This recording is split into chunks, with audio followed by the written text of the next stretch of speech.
Olá, gente, tudo bom com vocês? Aqui quem fala é o professor Margleison. Hoje a gente vai dar continuidade às nossas aulas de história, iniciando um novo capítulo do livro de vocês, falando um pouco a respeito do período feudal, do feudalismo.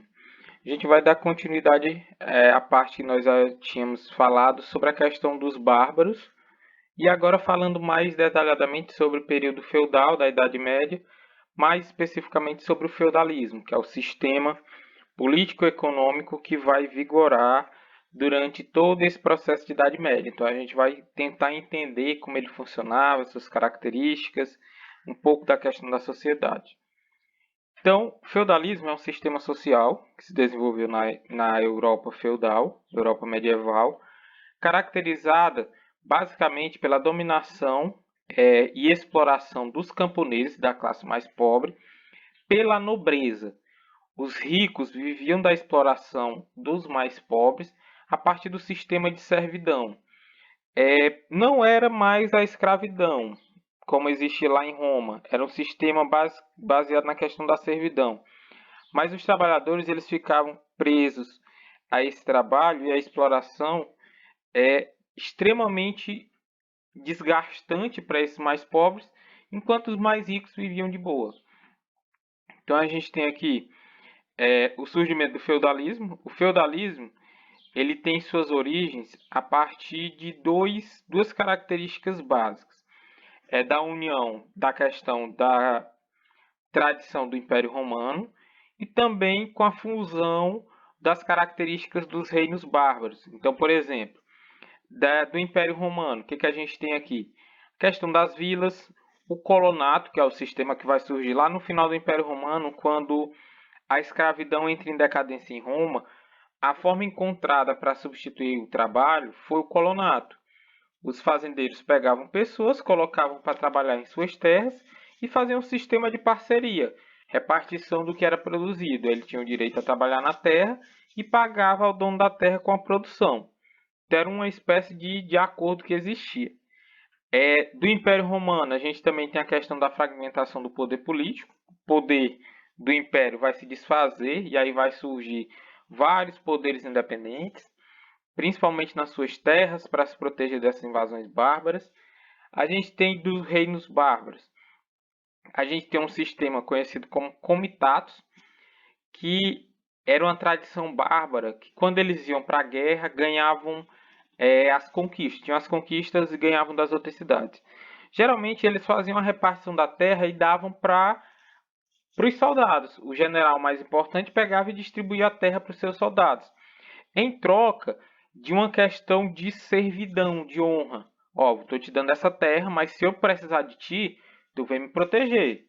Então, essa fusão dos dois é que vai dar origem ao feudalismo e suas características que a gente vai ver um pouquinho mais à frente aqui.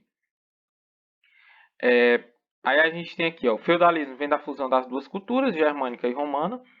O elemento principal da cultura germânica é o comitatus, como eu falei, a relação baseada na sucerania e vassalagem.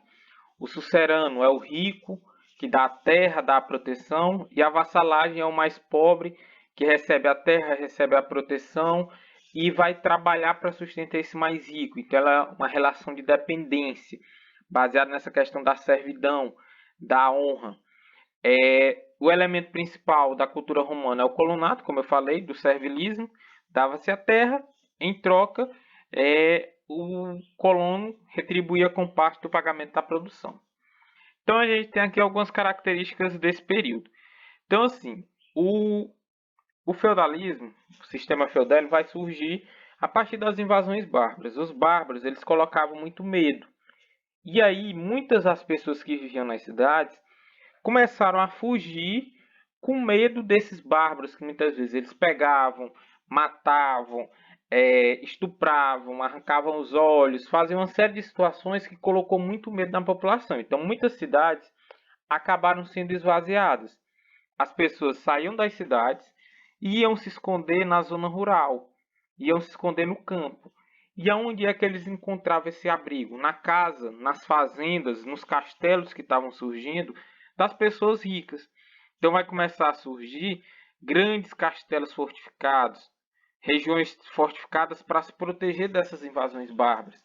Então ocorre o processo de ruralização. A população sai da cidade e vai morar na zona rural.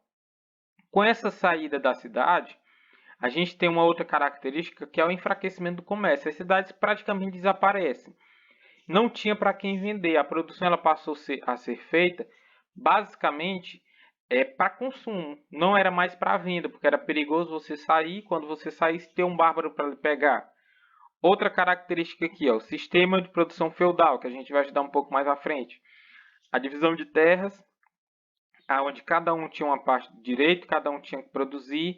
Geralmente o trabalho era feito pelo servo, entregava parte dessa produção. Fragmentação do poder central. Os reis, os imperadores da Europa, eles perdem força. Agora quem vai mandar é o dono da terra. É o senhor feudal chamado, é o fazendeiro. Dentro das terras, quem manda é ele. O rei não tinha vez. Ele podia até ser o rei do país, mas dentro das terras, quem mandava era o senhor feudal. Então surgiu que vários poderes vão se construir dentro dessas terras. Cada terra tinha uma pessoa importante que comandava. Então a sociedade, ela teve, o poder, melhor dizendo, ela teve essa fragmentação política. Sociedade hierarquizada, aonde as classes sociais dificilmente tinham uma modificação. A gente tinha 3 classes que a gente vai ver aqui um pouquinho mais à frente. Dependência pessoal, aonde um dependia do outro, principalmente os servos dependiam dos outros e trabalhavam para sustentar os outros. Defesa privada, aonde cada fazendeiro tinha sua fazenda para se proteger. Geralmente quem ia participar dessa defesa também era o servo que tinha que lutar. E uma outra característica muito importante é a força que a Igreja Católica vai ter nesse período. A Igreja Católica ela se torna a instituição mais poderosa. Além de ter muitas terras, ela tinha muito poder de influência, de controlar as pessoas. Então ela passou a ser extremamente importante, aonde todo mundo queria se aliar à igreja por causa desse poder que ela tinha. Clericalização da sociedade, influência da Igreja Católica, como a gente já falou. Aí falando aqui da sociedade feudal. A sociedade feudal ela era dividida em 3 camadas. A gente tem aqui os servos, os trabalhadores, era a maior parte da população. Esses eram explorados, tinham que trabalhar para sustentar os outros. A gente tem a nobreza, que eram os ricos, principalmente aqui quando a gente fala em nobreza. A gente está falando de donos de terra, que eram os ricos fazendeiros. E aqui em cima a gente tem o clero. O clero é a igreja católica. É todos os representantes que fazem parte da igreja, desde o padre até o papa. E cada uma dessas classes sociais ela tinha uma função de deveres e obrigações para cumprir dentro da sociedade. Então, por exemplo, o clero era o responsável por rezar. Ele rezava para salvar a alma de todo mundo, para todo mundo ir para o céu. Então, era a obrigação do clero rezar para a nobreza e para os servos ir para o céu. Em contrapartida, eles tinham direitos. Qual era o direito? Ser protegido pela nobreza e ser sustentado pelos servos. Então, a nobreza ia proteger na hora da guerra e quem dava comida era o servo. Segunda classe, a nobreza. A nobreza ela tinha a função de lutar, eram os que protegem.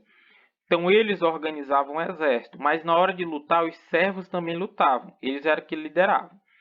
Eles lutavam e protegiam, era a obrigação deles. O que eles tinham direito? Receber as orações do clero, receber o sustento da nobreza. Então eles não trabalhavam porque os servos trabalhavam para sustentar eles. E o último grupo é os servos, que é os que trabalham. Eles tinham que trabalhar para dar comida para todo mundo. E a comida boa geralmente ia para os outros, eles ficavam só com os restos. Então eles tinham que trabalhar e eles tinham o direito de receber orações e de receber a proteção. Só que na proteção eles iam lutar. Quem liderava era a nobreza e quem lutava eram os servos. Então eles eram apenas explorados na verdade.